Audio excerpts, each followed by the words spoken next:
Beyond the Gates sees two brothers returning home to clear up the belongings of their father, who has been missing for 7 months and now believed to be dead.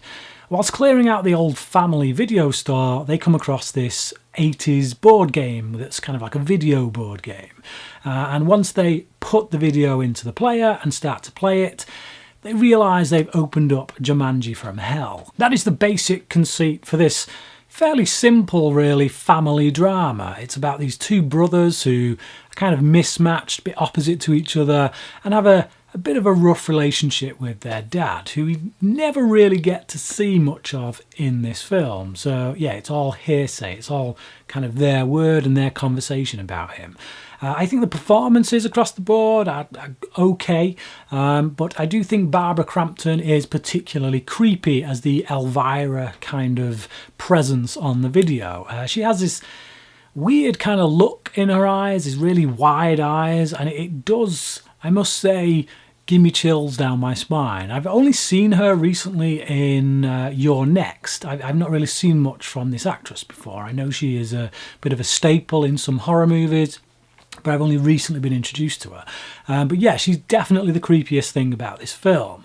This film does also have some really genuinely over-the-top kind of death scenes. They go all out with the gore in many respects. And there is some pretty good jump scares as well. Now, I'm not particularly fond of jump scares in horror movies for the most part, because they tend to be cheap and they don't tend to have the same kind of reaction the second time you watch it. It's kind of a one-watch thing.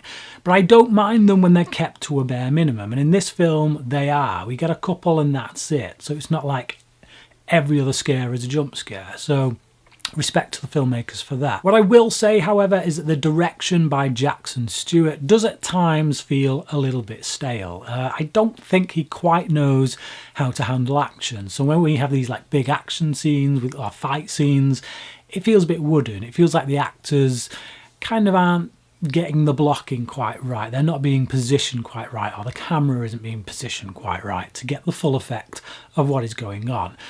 That being said, like I said, this is a very low budget film, and I think for the money that it's cost to make this, they've done a pretty decent effort. It obviously isn't going to be something that competes with your big studio Hollywood horror films, but I think as an independent horror film, it's a very good one. It's also a very nostalgic film. It kind of feeds back into the 80s. Obviously, the horror video board games were a thing of the 80s, and this film has a very 80s feel to it, very 80s look, visual aesthetic to it, and it kind of feels like they're tapping into that recent resurgence of 80s kind of mood pieces, such as It Follows and The Guest. This is no way near on the level of those two films, but it's still definitely an entertaining watch. And the music, if you like that kind of synth pop 80s kind of music, is here in spades. It's a decent film for what it is, and I give it 3 out of 5. But what about you? Have you seen this film? And if so, what did you think about it?